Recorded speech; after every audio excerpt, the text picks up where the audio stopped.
नमस्ते, प्रणाम, सत श्री अकाल एंड जय हिंद दोस्तों। आज हम फिर हाजिर हैं चोर उचक्कों की कुछ अजीबोगरीब कहानियां लेकर। और इससे पहले हमने करीब 2 कहानी कंप्लीट की है। तो आज हम बात करेंगे एक ऐसे साथी चोर की जिसने न सिर्फ चोरी करने के लिए पढ़ाई की, बल्कि ऐसे ऐसे तरीके आजमाया गया जो आजकल के इतिहास में, जो चोरी की इतिहास में एक नायाब तरीका है। तो इसी बारे में हम बातचीत करेंगे और ये है कहानी धनीराम मित्तल की। तो आइए बिना देर के स्टार्ट करते हैं। धनीराम मित्तल जो कि एक मीडियम फैमिली से था। उसका जन्म 1900 करीब 40 में हरियाणा में हुआ था।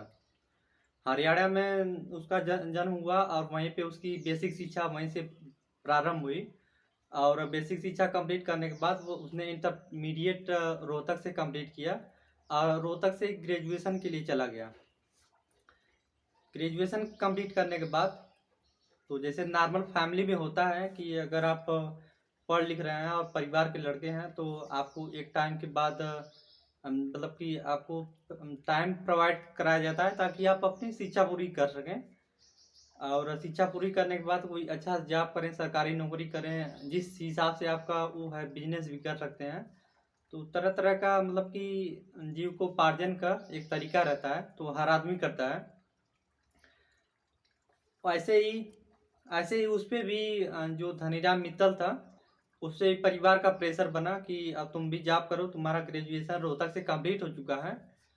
तो उसने अपना जैसे कि जितना सोर्स मनी रहता है सब लगा दिया एक नौकरी को पाने के लिए। कभी जाता कहीं इंटरव्यू देने किसी कंपनी में अपने डिग्री के आधार पे, फिर कहीं जाता नौकरी करने के लिए तो पता चलता कि इंटरव्यू में छट गया। फिर सरकारी का एग्जाम देता, वहाँ भी छट जाता।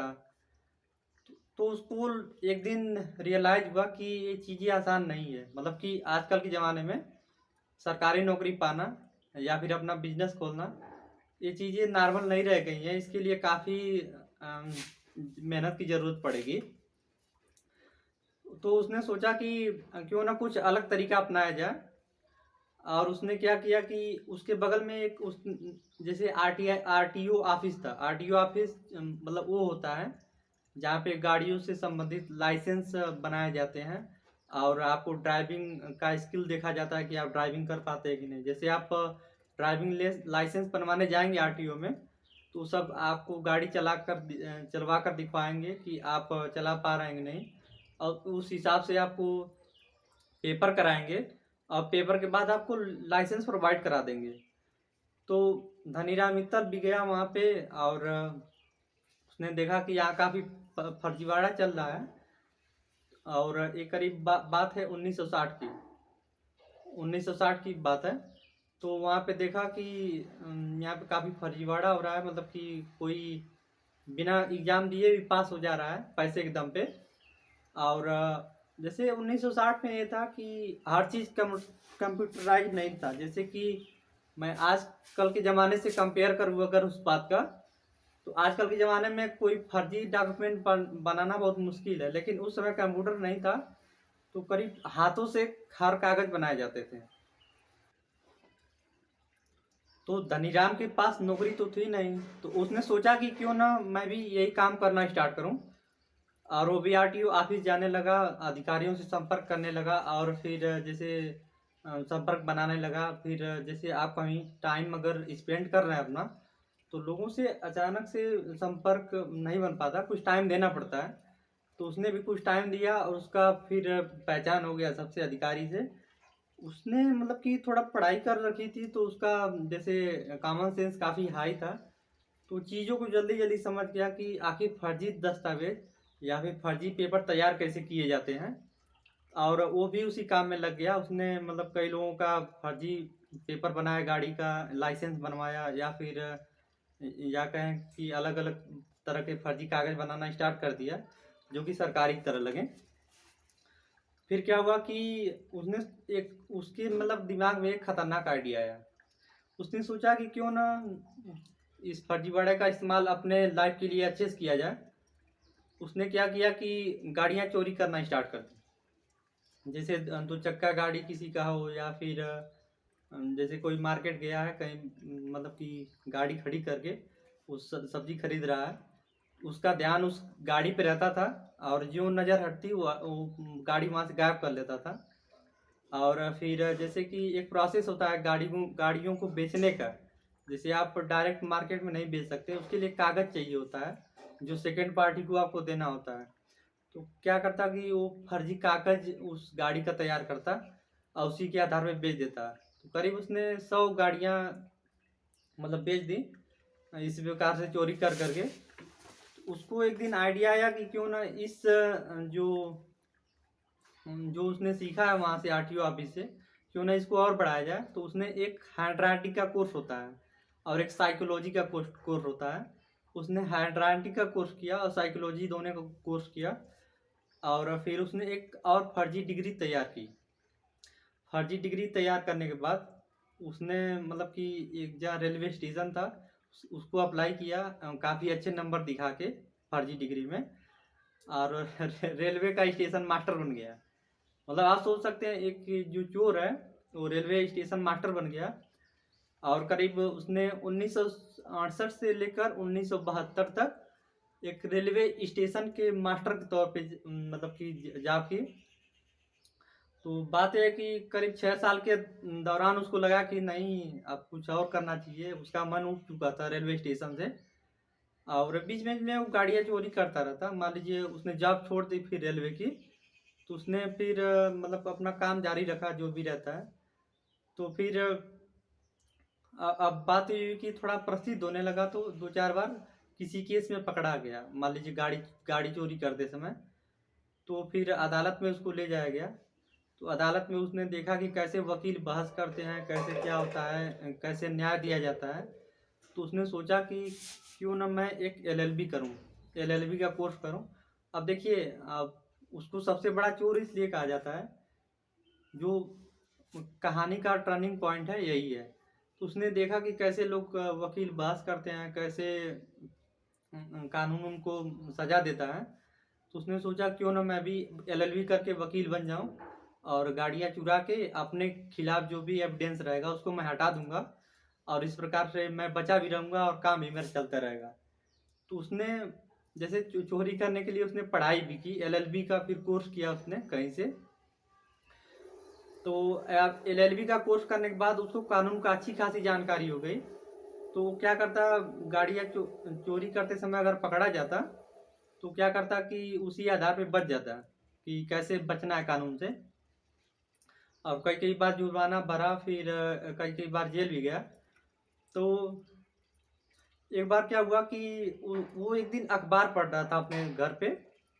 अखबार पढ़ने के बाद उसने एक खबर पढ़ी कि जो हरियाणा में एक कोर्ट है, छोटा सा कोर्ट, मतलब कि जहाँ से जैसे कि न्याय दिया जाता है। तो वहाँ पे एक जज है जिसके ऊपर करप्शन का कमेटी बैठाया गया है। कोई करप्शन हुआ था तो उस जज पे कमेटी बैठाया गया था। इसने पेपर में ऐसा पढ़ा, तो उसके दिमाग में एक खतरनाक आइडिया आया। इसने क्या किया कि सोचा कि क्यों ना इस बात का फ़ायदा लिया जाए।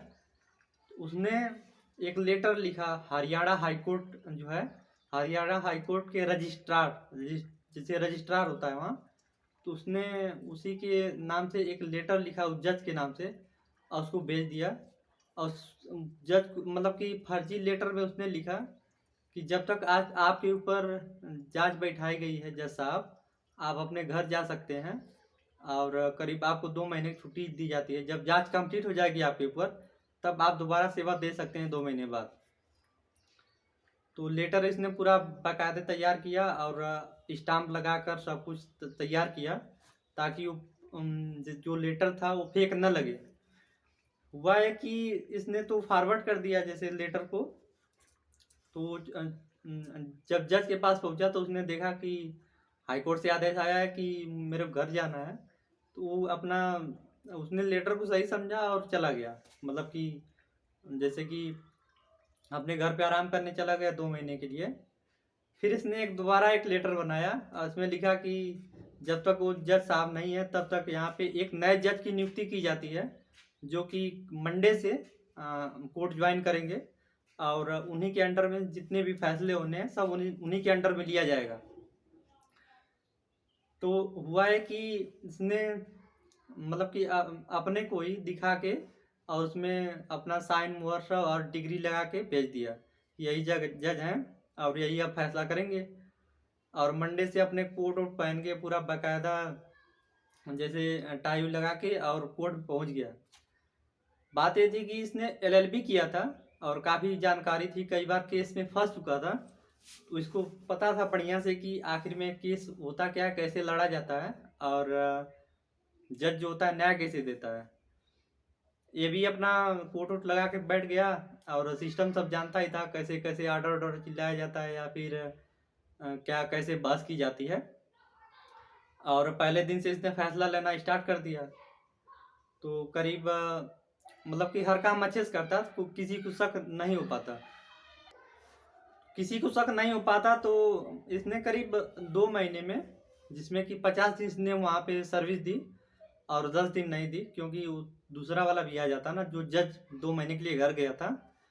तो इसने 50 मतलब दिन में करीब 2470 लोगों को मतलब जमानत दे दी।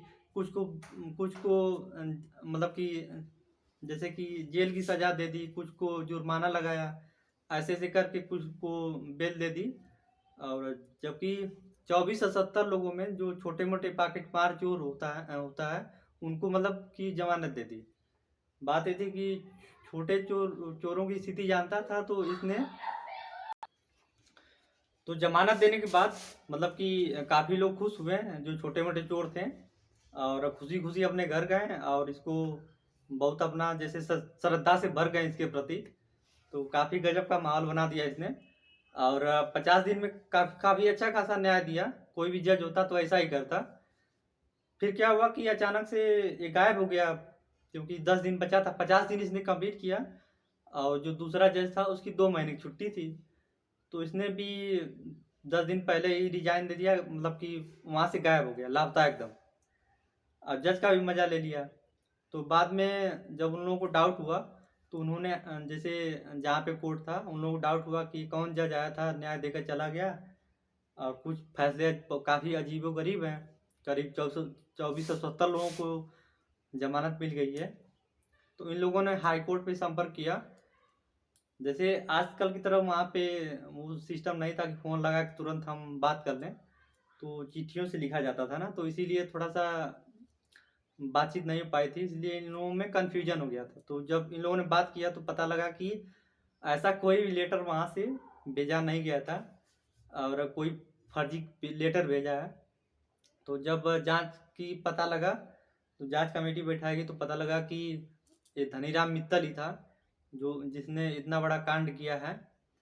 तो जो 2470 लोग जमानत पे छूटे थे, बात ये थी कि इसने जो भी निर्णय दिए थे वो सब इलीगल और फेक करार दिए गए, क्योंकि इसके पास डिग्री था नहीं, नए जज था। तो 2470 लोग जो, तो उन लोगों को दोबारा बुलाने के बाद फिर न्याय की प्रक्रिया स्टार्ट कराई गई और उस जज के अंडर में उन लोगों को फिर दोबारा जिस प्रकार से जैसा अपराध किया था उस हिसाब से दंड दिया गया। कुल मिलाकर मतलब ये है कि ये ऐसा चोर था जिसने न सिर्फ मतलब कि चोरी के अलग अलग तरीके ढूंढे, बल्कि इसने उसके लिए एलएलबी का पढ़ाई किया और बाकायदा हैंडराइटिंग का कोर्स किया कि कैसे लिखा जाता है, कैसे किसी का राइटिंग पहचाना जाता है, और साइकोलॉजी का भी कोर्स किया था कि कैसे किसी के दिमाग को पढ़ा जाता है कि कौन क्या सोच रहा है। जैसे साइकोलॉजी का कोर्स होता है कि ये मानसिक स्थिति के बारे में बताया जाता है इसमें। तो आज की कहानी के लिए इतना ही, और इसके पहले हमने 2 कहानियाँ कंप्लीट की हैं, इसको आप ज़रूर वॉच करिए। और इसके अलावा हम जैसे इंग्लिश पढ़ाते हैं अपने चैनल पे, जैसे आपको इस वी में कैसे यूज करना है, मतलब कि कंजक्शन और प्रीपोजिशन, क्योंकि काफ़ी जैसे इम्पोर्टेंट है। और हमने करीब 30 वीडियो कंप्लीट किया है, तो आप उसको ज़रूर देखें और चैनल को लाइक और सब्सक्राइब करें। So thank you so much for watching my video. Thank you.